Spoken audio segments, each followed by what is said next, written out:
In this video, we'll be showing you how to clean a pre-filter.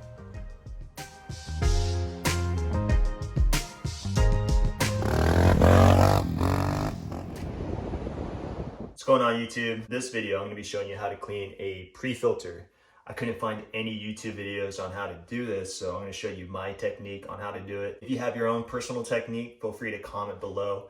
If you haven't already, subscribe to this channel if you want to see some more Bronco videos, hoping to post some very soon. So the first thing I kind of do is kind of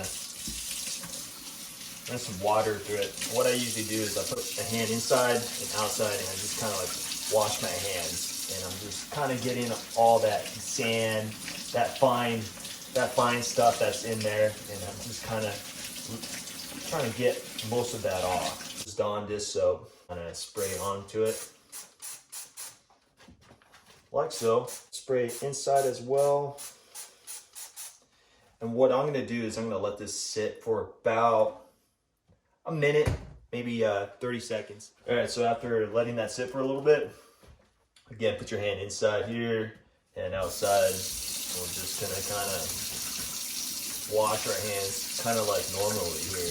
You can actually see all the dirt and grime kind of flow out, and that's what you want to see. But what I'm going to do is I'm going to flip this inside out. Near the seam here is where all that grime kind of sits. So I'll go ahead and apply a second layer, and then we're going to let that sit for a little bit. So again, hand inside, hand outside. Kind of see that. Also, you want to kind of apply a second layer where the seams are at, because that's where a lot of the sand will sometimes hide in there. You can actually feel it with your hands too. Get all of that off that pre-filter.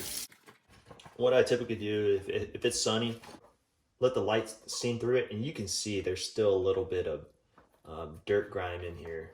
So we're gonna have to apply a second layer depending on how dirty your pre-filter is.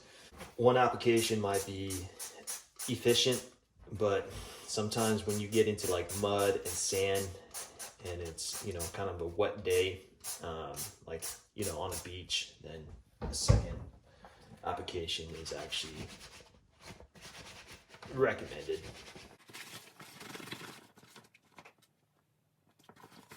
Also kind of look visually too, see if there's any like major dirt particles that you see in there, and kind of push in between those visible spots as well. Let's go ahead and have a look here. We can see it looks pretty. Yeah, it looks almost new.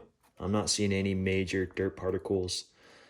I'm not seeing any sand, and you can actually feel it with your hands too. It's sand and the grime touching your hands, and when you stop feeling that, that's when you know you did a good job. And then also when you shine your light through it and you don't see any dirt particles or any sand particles, you know you did a good job. So, and it looks clean. Everything looks good. So we're just gonna kind of rinse it. And then depending on, if you're in a hurry, you might be able to kind of like air dry it. I'm not in a hurry to put this on. So what I'm gonna do is kind of like let it sit in the sun.